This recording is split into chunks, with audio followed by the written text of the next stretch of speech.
Hey, good evening, everybody. My name is John Bars. I am the host of Grid Nashville. Eva Romero is also the co-host. She's not here right now, but we've got a special guest today, Justyn Melendez. He's going to be talking to us today about using your self-directed IRA to acquire real estate. So, Justyn, do us a favor and tell us a little bit about yourself. Yes. Well, my name is Justyn Melendez. I am the founder of Next Gen Legacy Group. A little bit of my background too. You know, I've been in the military for 16 years now. That starts next week. That's Nice. my anniversary. Father of two beautiful little girls, and you know, kind of been in this realm for the last 5 years. So, been in Nashville for 1.5 years, and just kind of growing the business right now. Fantastic. So I spent 7 years in the military, and after I got out, I drifted around for about 2 years looking for my place, and I found the fire service. Spent the better part of 20 years as a firefighter paramedic. I retired in 2020 as a fire chief with the federal government, and I found my way into real estate. Loved it, real estate investing especially, and then I took on another role as a mortgage lender and a hard money lender. So I really like that I can control all my deals start to finish on the money, and I can find the investment property. So that's what I do now full time. And then we picked up this Grid chapter here in Nashville so I can start passing on things that I know and understand to everybody else who might have some questions about real estate investing. So I got to be honest, I don't know anything about this topic tonight. So I am really looking forward to this. I've got an old 401k. And I know we talked a little bit beforehand about kind of rolling that over and then using that asset to keep, moving along in my goal of real estate investing itself. So looking forward to this. Thanks for being here tonight. Yeah, thanks for having me. So tell us, what is a self-directed IRA? Everybody's heard of a 401k. Everyone's heard, Roth Yes. IRAs. So what is this? So a self-directed IRA is different from a traditional IRA. Same thing with a traditional 401k or a solo 401k, right? Why they're so different is because one is usually based through a company when you're talking about a traditional 401k, while the other one you can do by yourself. So as an entrepreneur, you have the opportunity to sign yourself up for self-directed IRAs or a solo 401k. Now, the only two differences between the two is how much you can put into each qualified account, or eligibility requirements, such as for a solo 401k, you can't have any employees besides your spouse, right? If you have employees, you're disqualified. So that's why most of the time we go to a self-directed IRA, Okay. right? When you're talking about those two qualified accounts, they give you more flexibility to invest your invested money into other investments, such as real estate, such as capital investments, funds, indexes, and even cryptocurrency. Everybody's known about Dogecoin. It's a qualifying investment that you can use your self-directed IRA. I wouldn't recommend it, but it's there, right? So there's a little bit of a difference. You cannot do that with your traditional IRA or with your traditional 401k. What you can do with those is buy your permanent residency. Mm-hmm. You only get 50% of it, and you get 100% of your distribution or what you contributed to it. But on the earnings, you're capped, right? There's so much more access in the other ones than in your traditional side. So as an entrepreneur, as a business owner, it is more advantageous for you to get into a self-directed, or if you qualify for a solo 401k, that's what you should be doing. All right, phenomenal. Now, your self-directed IRAs are not your only niche. You were talking to me a little bit about infinity banking and some of the other things you're into. You want to elaborate a little bit on that for everybody watching and listening? Yes. So when I first started getting into this, I understood that there was a difference between positioning your money and investing your money, right? Where most people fail is that they're so eager to invest, even if they're not ready, right? So what I got really good at was helping these individuals position themselves, position their money in order for them to invest later. So it's what we call a P to I, position to invest, okay? Now position plays infinite banking falls into a position play. So when you're positioning your money, you're getting predictability and a guarantee return. There is no risk. We're talking about high interest accounts. When you put your money there, you know that you're going to get 5%. You know you're going to get 6%, whatever they're telling you, right? Mm-hmm. And whole life insurance, there's a way where you can earn 4 to 6% built into the plan and earn dividends. Okay. So that's the Rockefeller method you're talking about, right? Correct. With infinity banking, Correct. whole life insurance, things like, okay. Correct. So that's a position play. So we know what we're going to get out of the plan. We know that in, say, year 1 or year 5, your cash value or your AKA equity in the life insurance plan is going to be there. No matter what happens economically speaking, no matter if the stock market drops, that is a guarantee return. Okay, fantastic. So going back to the self-directed IRAs, if somebody has moved money over from a 401k into a self-directed IRA with the intention of buying real estate with it, talk to me about how that would work. So if I move my 401k over to a self-directed IRA tomorrow, and I want to purchase a property that's $300,000, an investment property, how would that work for me, and what would that look like? All right. So the first thing on this is that you're going to need to have a custodian. Okay. All right. So there has to be a custodian, which is someone that you can trust that is, say, certified to do that. A financial advisor, some case like that, that can say on your behalf, they will invest this money for you. Right. That's kind of the stipulation on having a self-directed as you roll this over. Rolling it over is easy. Sure. Right? You can roll it over. Now, keep in mind, right, there is a Roth, right? Roth is after tax, right?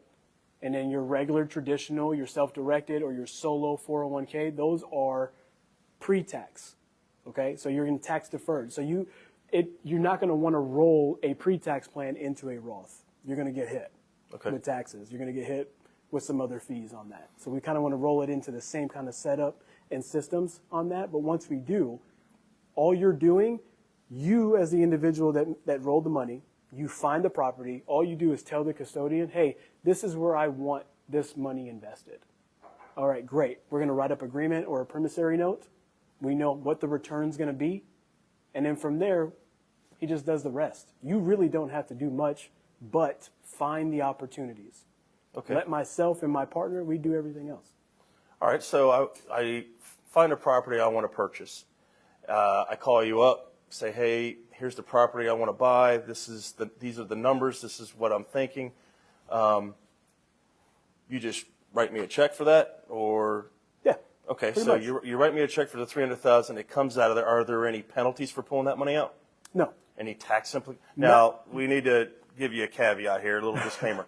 Neither one of us are certified accountants, and neither one of us are real estate attorneys. Right. We're giving you the best advice that we've gotten from real estate attorneys and from CPAs, but I would highly advise anybody before you go doing any of this to talk to a CPA and make sure that what we're telling you is accurate, because those laws are constantly changing. Correct. Yes, they are changing. So what there also needs to happen is there needs to be a separate account specifically for these kinds of investments. So when you have your self-directed IRA, you need a new account, a new checking account where that money needs to be transferred to. Okay. So self-directed, let's say you have $50,000 in there. That $50,000 is now going into the account.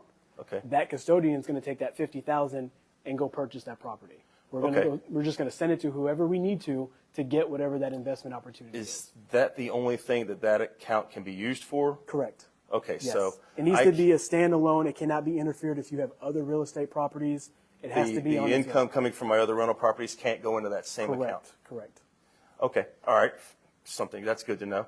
All right, so the custodian's going to pull the $300K out for this one deal that we're talking about, put it into this specific account just for that, and then he or she is going to use that money to purchase that property at closing for me. Correct. All right, so now I own this property outright now. I don't have any debt on it. I don't have a mortgage on it with a third party. So any of the let's say this property brings in $2,000 a month. That $2,000 a month, can I take that personally?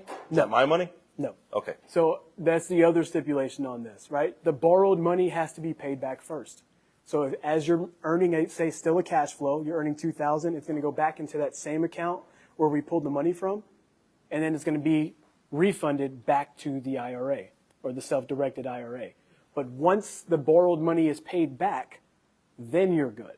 Okay. Right? Now you have the asset. Now you have the cash flow where you can take and do as you wish. How long do I have to pay that money back? Is this So the rule of thumb, they say 5 years. Okay. Right? You have a 5-year time frame, but there's some ways to be longer because when you have that separate account, it does coexist with the actual self-directed IRA. So as money's being put in there, you can reinvest it into other things because even though they are two separate accounts, they are doing the same exact thing. So it's just an extension of the self-directed IRA. Correct. All right. So each month when that $2,000 hits, it's not going automatically. The custodian is not pulling that, putting it back in there. He or she is leaving it in this account. So I can still use this money. Yeah, however you want to do it. You can have it go back to the IRA, or you can just let it sit in the account. So at $2,000 a month, we're talking about $24,000 a year. So that's just at the 5-year mark. That's just under $100,000, or it's just a little over $100,000. So what happens at the end of that 5 years when I've only got about $120,000 in that account from the rent? And that's where we can get a little bit creative with those. That's why you're not set in stone on that 5-year time frame. Okay. Right? We just say rule of thumb. That's why before we ever borrow the money to invest into something, we want to make sure it's within that time frame. Does this investment make sense to do this, right? Because sometimes it's going to take a little bit longer based off of cash flow to pay that money back. So in that case, maybe we need to be using something else alongside this. Make sure that we're paying that back, but then we have money coming from if you're making an equity play on a property, you're buying something it's below value right now. Maybe you need to put some money into it to fix it up, make it modern, and you're adding value to that property in that 5 years, and then you turn around and sell it, and it's worth $150,000 more than you bought it. You could sell it at the end of that 5 years, pay that $300,000 back. You've got the $150,000 difference in the equity, plus you've got the rent that was in there. So now you've got, for all intents and purposes, just under $300,000. Correct. From everything. So if you wanted to make an equity play, that's not a bad way to do it, and you're not taking on a mortgage and paying interest and having those holding costs, and you're cash flowing 100. For all intents and purposes, you're cash flowing 100%. That's phenomenal. Are there any restrictions on the kind of properties you can buy with these? Yes. So you can't benefit from it yourself. And what I mean by that is that you cannot use your self-directed IRA to buy a home that you are going to live in. Okay, so no primary residences, no vacation homes. You can't use the money to buy your mother or your father a house, right? Or a grandparent or a child. Like, you can't use it for immediate family. Has to be an investment property. Has to be an investment property. Okay. The other thing that you have to also consider too is that you can't put existing furniture into that new invested property. So everything that goes into the invested property has to be new. You have to buy it after that fact.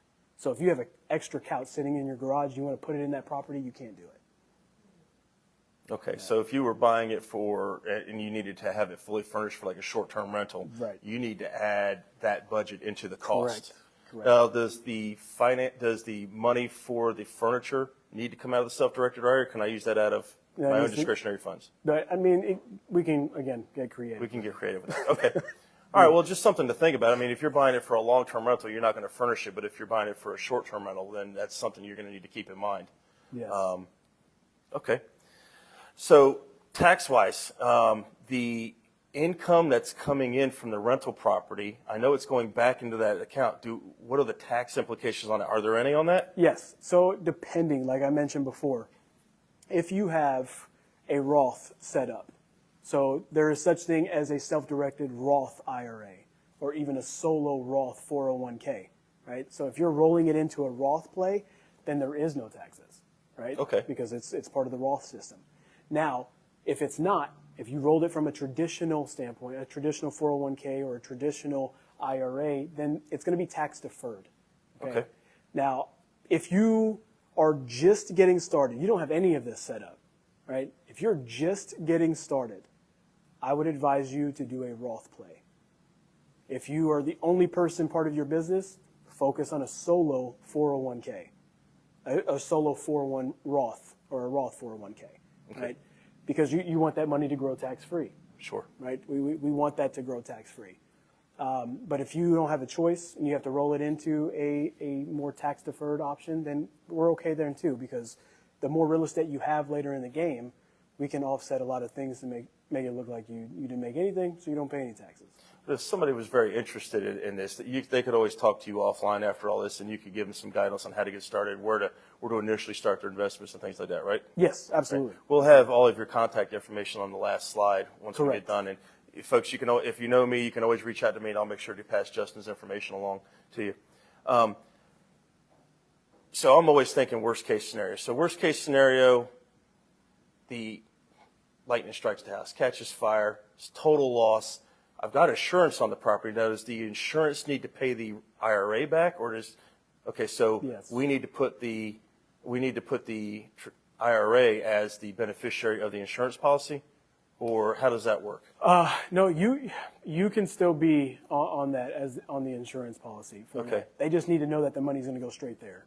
Okay, So the other thing hit is my to- personal account and then I put it back in No, so the check, it needs to be a check where you can deposit it into that account. straight into that account Straight- where like the rental money was going to go. Correct. Now the other thing is too. So sometimes they have these new riders, protection riders for your properties where, if that does happen, you get an extra 10 or 20% bump on top. So if it's worth, just easy math, 100,000, they'll give you 20% more on top of that. So you're getting 120 if Okay. that does happen. That 20,000 has to go into that IRA. Okay, you can't profit at all from No. anything, no matter what happens. Okay, Not on that one. Not on that one. Uncle Sam's going to get you. Yeah. I mean, if you're making money like that too, sometimes taking a hit on taxes now is more beneficial than waiting and getting hit on taxes later. Oh, Right? absolutely. We're taxed by a larger amount of money at that point in time. So if I'm okay with taking the 20% hit on my taxes now, because, historically Later on, it's speaking, gonna later be- on taxes are going to be higher, right? So I'll take that hit sometimes if it makes sense. Are there any risks?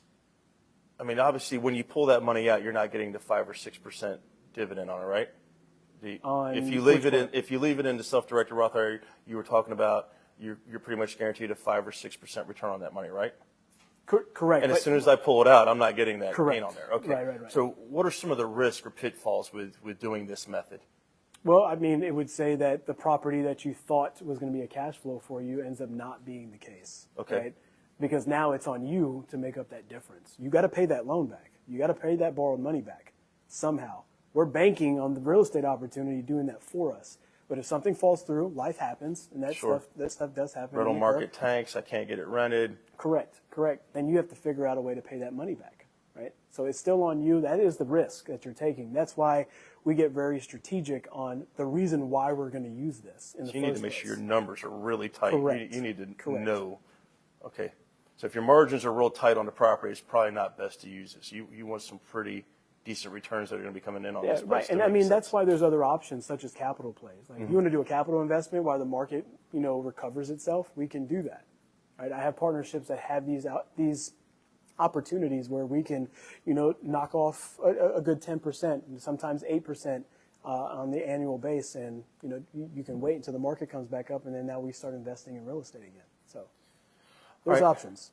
So, with any rental property, you're going to have expenses, maintenance, water heaters go out, HVACs go out, roofs get damaged, things like that.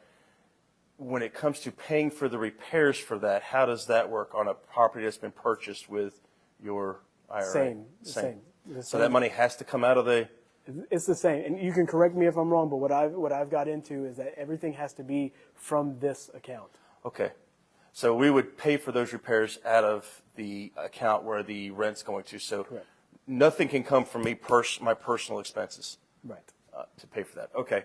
So if it's month 2 of me renting the place and the HVAC goes out and it's $10,000 replaced, but I've only got $4,000 in the account, how do I work that? You at that case, yeah, you would be able to put that. You'd money. have, okay. Yeah, So I wouldn't have to there pull is no more other- money out of my Roth. Yeah, out of my, okay. correct. There is no All right. other way around it.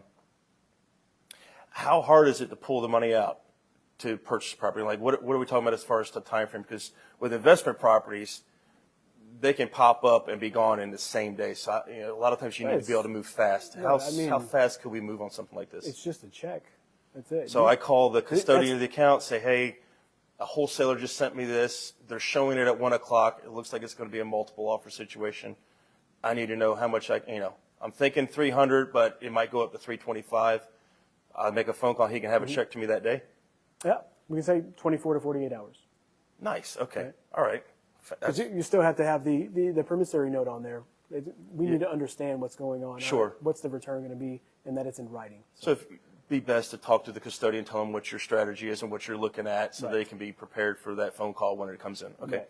Are there any fees to pull this money out and buy real estate with it? Am I charged anything? There's no.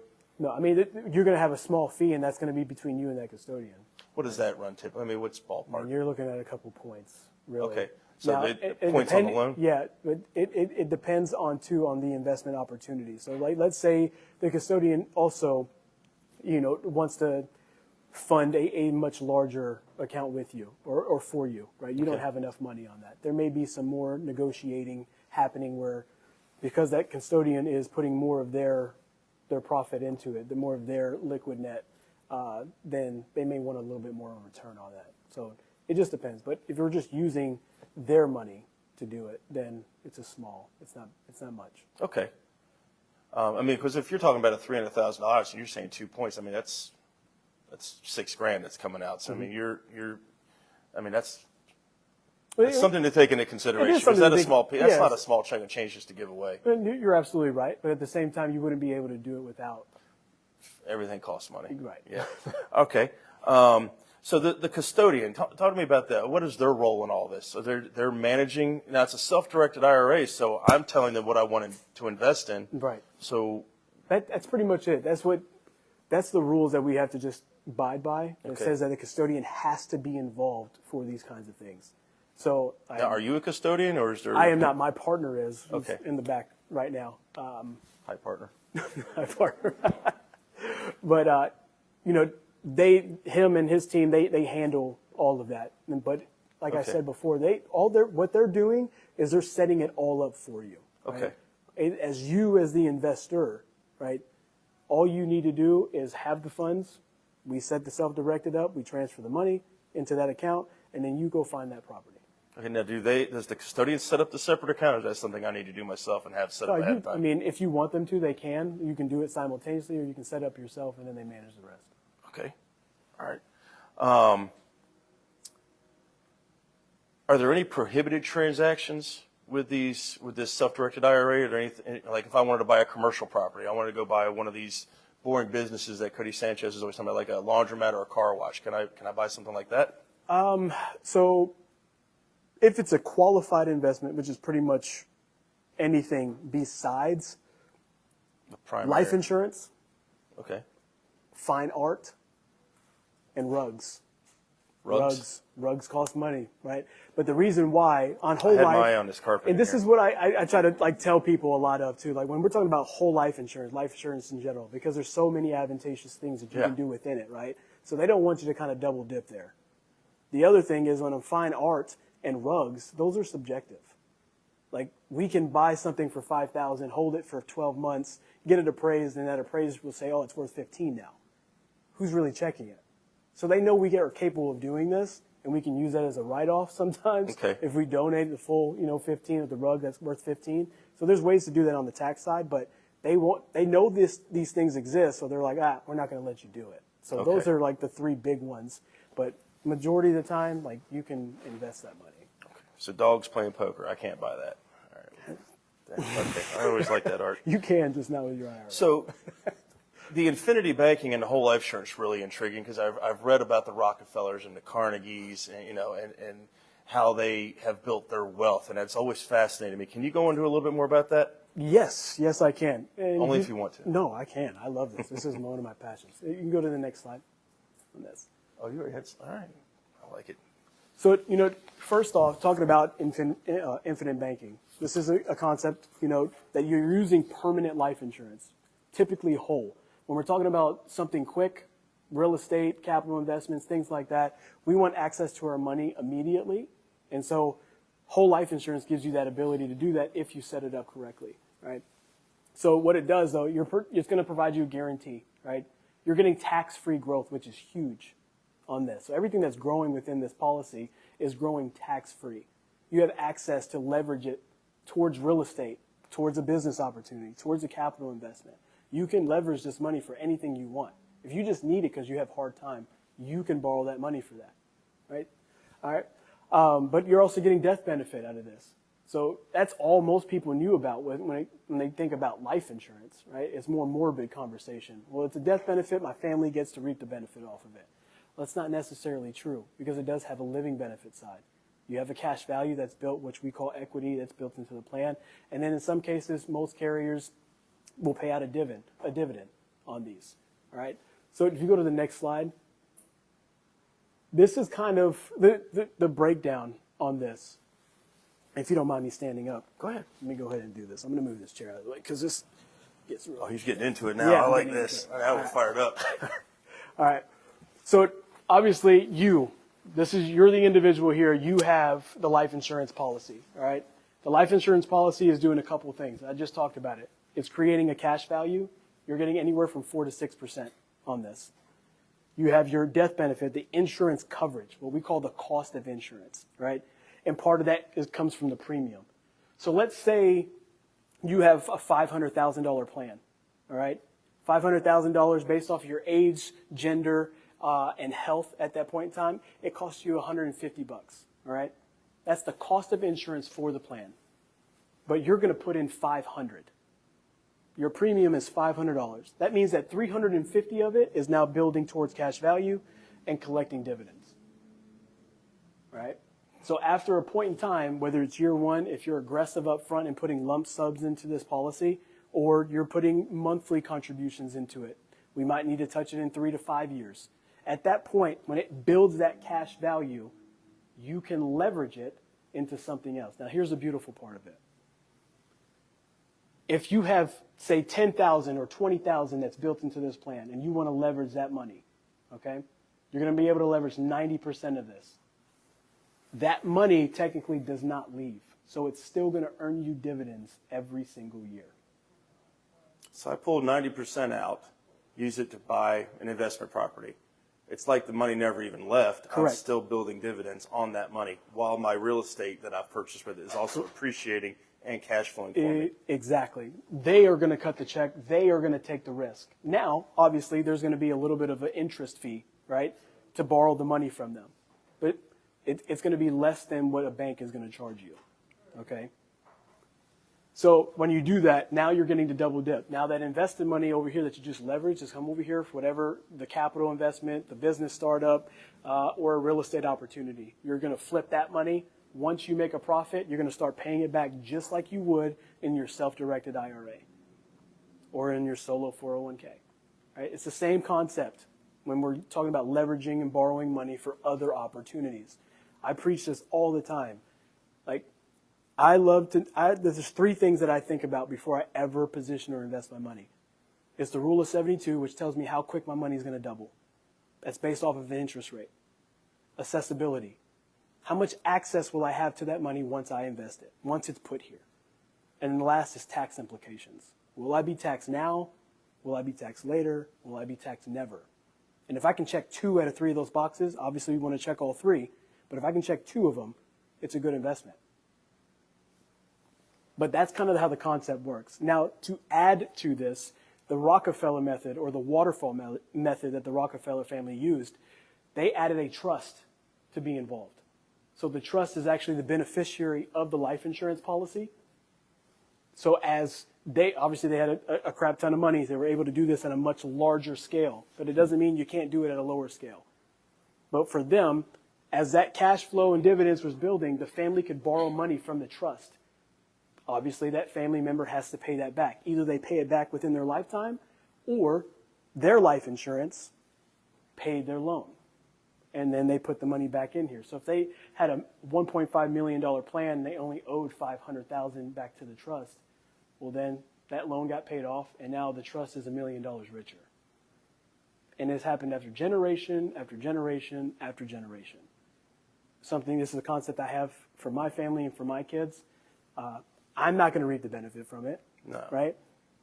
3, 4 generations down the road, they are going to, but I'm going to break the cycle for my family.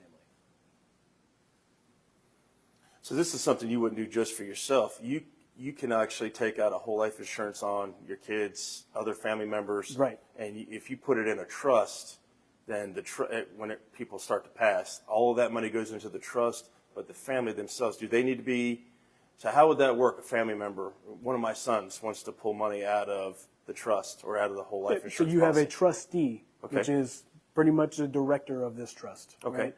But what they're doing is abiding by your rule. So after you pass, this is the trust you set up for your family. After you pass, you have made it very detailed on how these individuals in your family can touch this money, what they can use it for. You can be as detailed as you want to, but that trustee is now saying, okay, I will do that based off of your word. If they need the money, okay, what do you need it for? Does it abide by the rules? Great, we can do it. And you have two different kinds, right? You have a revocable trust where you can make changes throughout, and then you have an irrevocable trust. So before you pass away and you want things locked in stone and they can't make any changes, that's when you're going to convert that. To irrevocable. Correct. Now, who's the trustee? Is that somebody I name? Is it a third party like the custodian?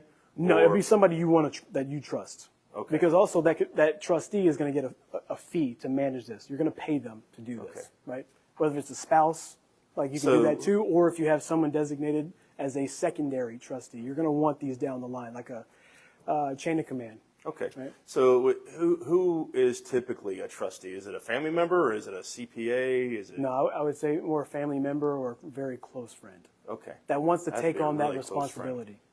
Yeah. Okay. Now, can you give me some of the pros and cons of using this method versus using the self-directed IRA? What are some of the Absolutely. differences? So you remember that premium I told you about, that $500 per month? Just use it for an example. Even though the cost of the insurance was only $150, you're still locked to pay in $500 per month if you want this to work for you. Okay? In a self-directed IRA or a solo 401k, you can fluctuate. If you want to fund it a little bit differently, things like that, you do have an option. Let's say you hit hard times and you can't put in $500, right? There are other options that you can use, other permanent life insurance policies, but they're not going to work as well for, say, quick investments such as real estate, capital, or a business venture kind of way. But that would be the biggest difference. But if you were tying this into your real estate investing plan, where you're buying real estate, it's cash flowing a couple $100 per door. I mean, right now about $300-400 a month per door per unit that you own is about average right now. I mean, you're not quitting your W-2 job for $300-400 a month. Right. But if you purchased a whole life insurance policy and that cash flow is going directly into that, now it's not only is your asset appreciating, somebody else is paying rent and paying down the debt you have on it. So you're accumulating wealth here on this property, but that rent is also going into this whole life insurance policy, which is building dividends. I mean, you're triple dipping there. Yeah, exactly. And that's something you can count on every month. Exactly. And you have other things too. Like I mentioned before, there was some other kind of internal things, such as a waiver of premium, which we call a disability coverage on that. So what that means is in life insurance, whole life insurance, if you have that waiver of premium on there, and let's say you could not do 2 out of the 5, or I think it's 6 now, daily living activities, okay? There's something that will kick into the plan that says, all right, we will cover the premium for you for the next 2 years. What in a self-directed, traditional, or a solo 401k states that for you? If you can't pay into those plans, well, it's not going to be invested into anymore. Uncle Sam's not going to put his money into it. No. So that's kind of the advantage here too. It would be what you're putting in. Yeah, not the cost of insurance, but it would be the full $500 on that case. Yeah. Okay. That doesn't sound too bad there. It doesn't. Now, is there I know with like 401ks and things like that, you can only invest so much in it before you're kind of hitting a wall there, according to the IRS. Yes. Is the same kind of rules with this? Yes and no. Okay. Yes and no. So because it is tax-free and gross tax-free on these is because it's based off a face amount of coverage. So how I'm able to put $500 a month into this specific plan is based off of the face amount. Now, if I raise the face amount, I could put more into it, right? Or I can do add-on, or they call it paid additions, right? There's a rider you can put more money into these plans that way. But there are guidelines based off of the face amount, based off of your age, that tell you, all right, we don't want this to turn into a taxable event where Uncle Sam's going to be like, all right, you're putting way too much money in here. You're not going to get the tax-free growth. We're going to tax you now. But that's where you have somebody like myself that makes sure that doesn't happen. Keep the bumpers up, keep you riding right. Okay, so I start this, I get it going, I pass away. I'm probably talking crap the entire time I'm dying. That's just how it's going to go. But My life insurance benefit then goes into the trust. Are my sons going to be able to borrow from my Yes. death benefits? Okay, Yes. so I don't want them buying motorcycles and things like that with my death benefits. So this is where I need to be very specific in the trust of what they're allowed to borrow this money for. Right. Okay. Right. And I can set any kind of parameters I want for this? Any kind of parameters. Okay. Any. Okay. Yeah, you can tap into age. You can have it distribute out in chunks every year or every 5 years. Oh, so I can have it paid. I can have the trust pay each of them dividends a month? Correct. You can tell them at 18 years old if they have an investment property they want to get into, then they have this much money to borrow from it, right? Or if they want to go to college, this is when you can touch this money. Right? You Now, are those stipulate dividends everything. tax-free for them? Yeah. Okay. So there's no tax implications for them because it's already been taxed Yeah. before. So it what went you in. have to worry about too, though, which the reason why we put anything into a trust too is to protect from Uncle Sam, right? Okay. Probate, big thing. So probate means that if you have a certain amount of asset worth, say 15,000, because I believe that's what it is in Tennessee. If you have more than 15,000, it has to go through probate. Well, that means the government's going to look through all of your assets, and they're going to make sure that you don't owe them any money. If you do, they're going to take it before it gets distributed out to the family. But let's say you don't owe them any money. But because they went through all of your stuff, they're going to get 4 to 7%. 4 to 7%. Yes. It Yes. hasn't even happened to me, and I'm angry about it. Exactly. So we put things into a trust, real estate, home, any kind of asset, collectibles, things like that. We put it into a trust so it doesn't go through a probate process, right? Okay. It stops that from happening. But as you get money out of here, there is a taxable event that happens when they touch it into the trust or comes out of the trust. They have a trust tax. It grows tax. But it's still growing tax-free. Okay. On that. Same rules with this as the self-directed IRA. If I borrow money out of this, buy a investment property, the rents I get, do they have to go back into this, or can I take that money? Oh, for this? Oh, yeah, Yeah. you can take it. So But you're going to want to pay it back, right? Yeah, But so anything wanna on top pay it of that back. is yours. Yeah. Okay. Yeah. What are the rules on paying? I borrow again. We use the same. Oh, scenario. there is no stipulation. That's the other 300,000? benefit on that. I just pay back what I can when I You can. pay it back at your pace. At any time. At any I could time. take 30 years to pay this back. So I could treat this like it's a Just keep 30-year paying- mortgage, Yep, just pay it back. 40-year mortgage, whatever. I'll just let the kids pay it back. I won't be here. You can pay it. Yeah. Okay. So, what else you got for us on this? I mean, that's kind This of is really the way it works. It's just the way I can tell you one little thing that I've done, and this is with one of my bigger clients. Okay, using high interest accounts. All right, so I come up with this method where we're like, okay, either it's a high interest account or something that's earning at least above the rate of inflation. Right, he has a large chunk of money that is just sitting in a savings account, depreciating over time. So I said, let's move this. He was very skeptical about this. He was like, I've never heard of this. Don't trust it. Not going to do it. I finally convinced him to do it, but only one way. Because I did not have him take extra money out of his bank account to pay for this. What I did was we moved a chunk of money from his savings to a high interest account that was liquid. And the interest he made off of that paid for his plan. Okay. Nice. Right? So, because that taxable event, which is small, we're going to take the interest you earned off of that money every year. We want to take it. We'll take the tax hit. And then we're going to put it into something that grows tax-free. Because I was able to create that for him, he agreed to it. So that is another way. If you're thinking, well, I don't have the extra money, well, put some money in a high interest account, let it sit there for a little bit, accumulate the interest, and then use that to buy your asset. So, any questions on any of this so far? I mean, he's doing a great job of explaining all this.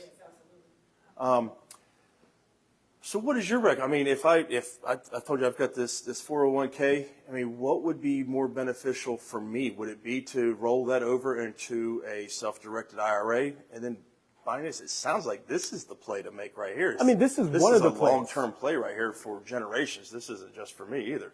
Right. So, I mean, if that's all you had, that's one thing that you can invest into this because you can't use your remember, you can't use your self-directed or your solo 401k for life insurance. Okay. So you wouldn't be able to take that money to invest in So this. I can't roll it over to self-directed and thinking, you know what, Justin, in the following week, I changed my mind. Let's put this into a trust and go into a whole life. You're like, nah, sorry, but You can't. So ship has sailed. doing this is going to be something else, another pot of gold that you may have. Okay. Then we can start doing I it. like the way you talk.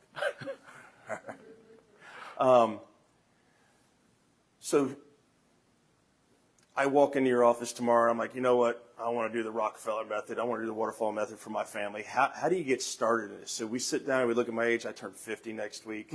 Whole life insurance thing. We're going to sit down, look at my age. I'm going to grow. Well, now I know how old you are. I already know your gender. Yeah. Hey, you assume my now- gender? Really? Yeah, I do. And then now, You need to get him all we straight need to now. all we need to figure out is your health. That's the other thing. Those are the three implications, those are the three determining factors for the premium rate based on Okay. what we can get. Now, for the females out there, you benefit from lower premiums. Your life expectancy is a lot longer than a male, so your premiums are most of the time less. Yeah. Right. Well, So you do benefit from that. But those are the three factors on that. But before we ever do anything, okay. I sit down with my clients or my, maybe partners, and I want to walk through the entire journey with you. So there's a reason why we do anything, right? We go to work because we got to pay bills. But when we start investing, why are we investing money? What's the reason for it? Okay? There is a long-term goal. I want to know what that long-term goal is, and then from there we'll backwards plan. At that point, then I'll know a little bit more on, all right, does this make sense?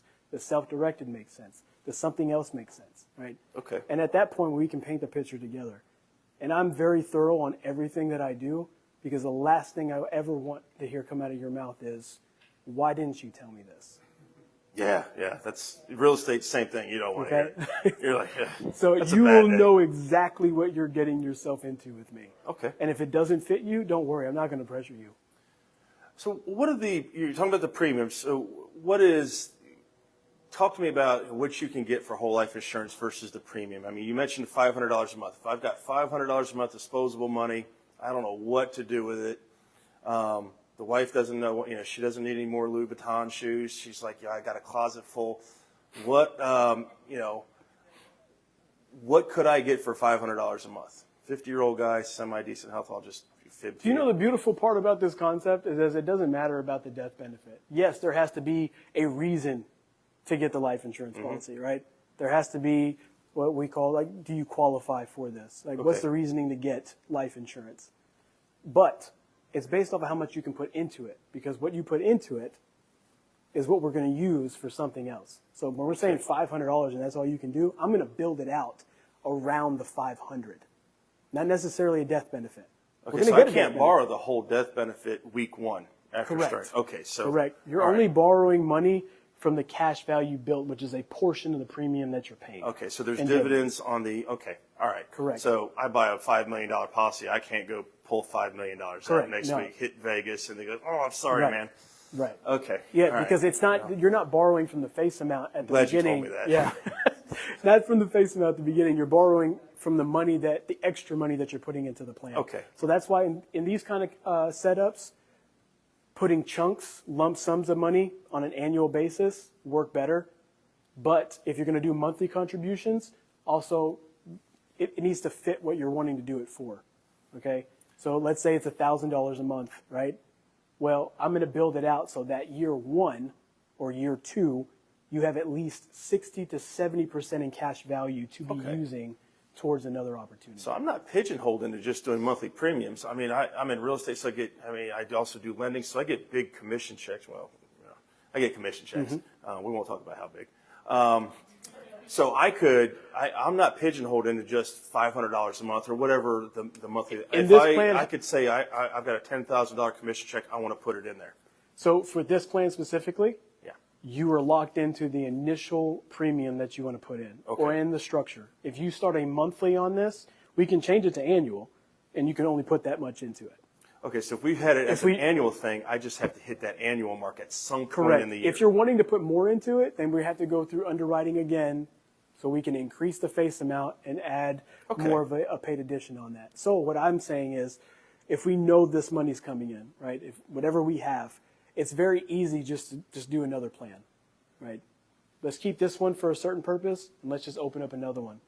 Okay, so you can have more than one. Absolutely. Oh, okay. As long I can as have one that's as long as it $500 doesn't month become premium. ridiculously higher than your net worth.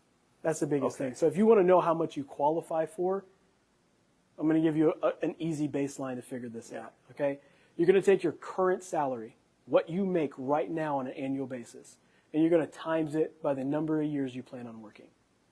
Whatever number you see there, that is the baseline of how much life insurance you can qualify for. Then you can add on debt. Then you can add on other assets, and that's going to total up each time. Okay. So that's a good way to just base it. All right, I know this. Just a general idea. Correct. So how long do you plan on working? We got a question. Go ahead, D. The number of years you plan on working. So to give you an example, I'm 35, and I'm going to base it off of a traditional way to retire at 60, so 25 years, right? If I make $100,000 a year, 25 years, 2.5 million. That's my base. Okay. Now I add my debt. Now I add my assets. Everything else will tack on to that. But you also got to think about college for the kids, other things, right? There's other things you want to be covered in this. If you buy other properties, obviously now that's another asset. We get another plan to protect that one. With this, if I use money pulling it out of the trust or pulling it out of the whole life insurance to buy a property, I'm just kind of piggybacking on some of the other questions we had, just to compare and contrast. If I sell that property and I make $150,000, does all of that have to go back into? Can I keep the profits on that with the whole life insurance? As long as you pay the loan back here. As long as I pay the loan back, I can Yeah. keep the profits on that, Yeah. and I'm just taxed on the profits then, right? Not the money I had to put back in or pay back Correct, to the on your profits. policy. Yeah. Okay. That's it. Yep. Okay, great. That's fantastic. I mean, I'm glad we went down this. Yep. Did you want to run through some scenarios? You wanted the whiteboard? You want to run through some scenarios? Actually, I kind of went through this here, but there is one thing that I will All right. kind of blow a couple people's minds on something else. Maybe a little bit too much information. Oh my Put it God. together, right? Yep.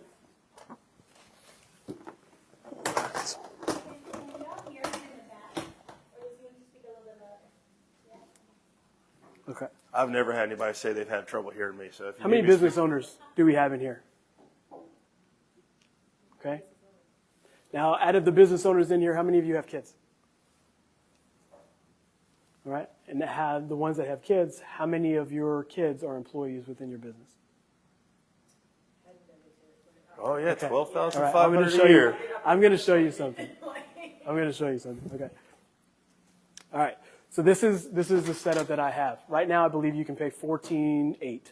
Now it increased. it? Yeah, they increased Okay. it. Okay. So obviously you have to have the reasoning behind putting your kids on payroll. Okay. Whether it's for social media, marketing, advertising, if you're taking pictures with your kids, whatever business you're doing, you have the business logo in. All of these things kind of qualify for this. Or if they're coming in and sweeping the floor and cleaning, there's got to be doing something within the company. Right? Well, you can pay them. So let's say child 1, child 2. No, you're fine. You got 14,800 here. 14,800 here. You can pay both of these kids right here. Now, this is something you're going to talk with your CPA about. But you can pay both of these kids here. 14,800. This money is tax-free, and it's 100% write-off to you and your company. So I do this. I take this money, and I open 2 either whole life or IUL plans with this money. So not only am I getting to write off 100% of it, I'm also rerouting into something else that's growing tax-free for them.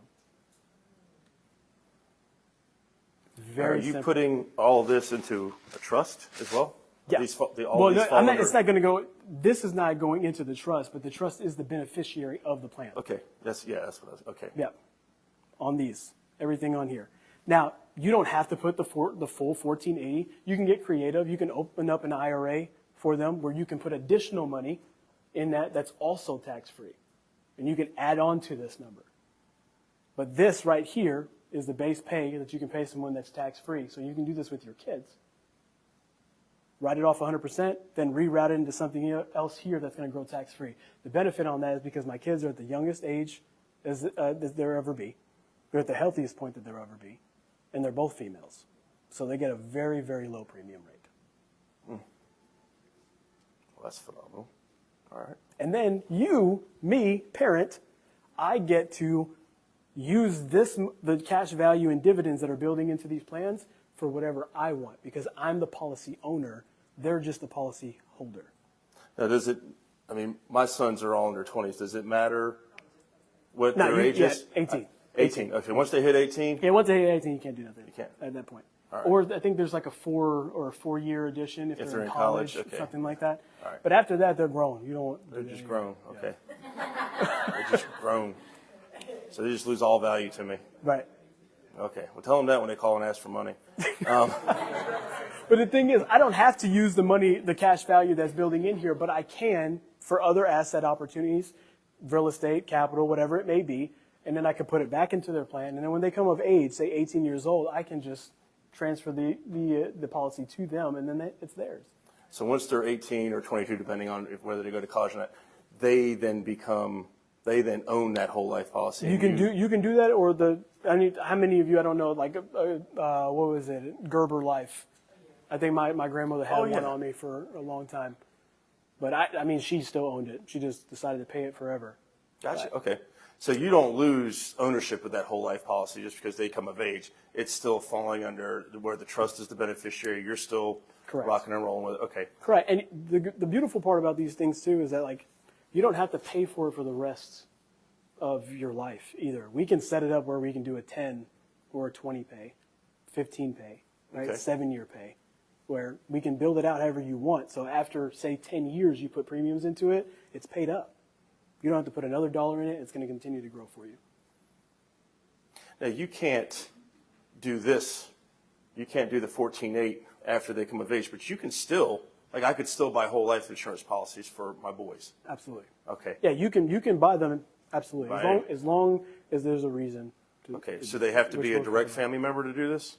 I got a friend who's not doing real well. I could get a policy on him. So you can do it, but it just gets a little dicey. So there was an era of individuals that were signing up grandparents with massive amounts of life insurance. Yeah. Because they knew they were going to pass soon and they were getting rich off of it. So there's a little bit of restriction there. Okay, so they figured that out. They already shut. There's always somebody to ruin it for everybody. So. Well, got to take advantage of those loopholes while they're there, right? There's other loopholes. Any questions on any of this? Just have a question. Yeah. If you have a capital gain, say you sell a piece of real estate and you're trying to defer that tax liability from that capital gain, is there a vehicle that will allow you to do that, or is it a requirement to pay that tax before you put that gain into one of these vehicles? I would say, this is me, my opinion on that would be no, you can't do it on here. It will grow tax-free, but you're still going to pay taxes on the money that you put into it. But just buy another property and depreciate that one. 1031 and just push something else. Just push it. And just keep doing it. Rinse and repeat. Find an accountant that doesn't look terrible in an orange jumpsuit, okay? We'll do that in mind, okay? But yeah, I can talk to you about 1031 exchanges and things like that, so that's good stuff there.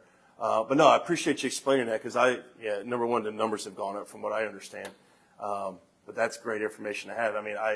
Being in real estate and lending and all that, I get commission checks, and I work from home. There's no write-off, so this is great. Where it's another write-off I can take and use on that. There is write-offs. We'll talk about that later. So what? My boys start having grandkids. Can I pay the grandkids? Yep. Heck yeah, that tell them they need to get busy. Yes, you can. All right, sounds good. If there aren't any other questions, I think we've gone over quite a bit tonight. No questions? All right, Justyn, appreciate you coming out, man. Thanks you for having me. I appreciate you guys. We're going to stop the live feed now so y'all can get live.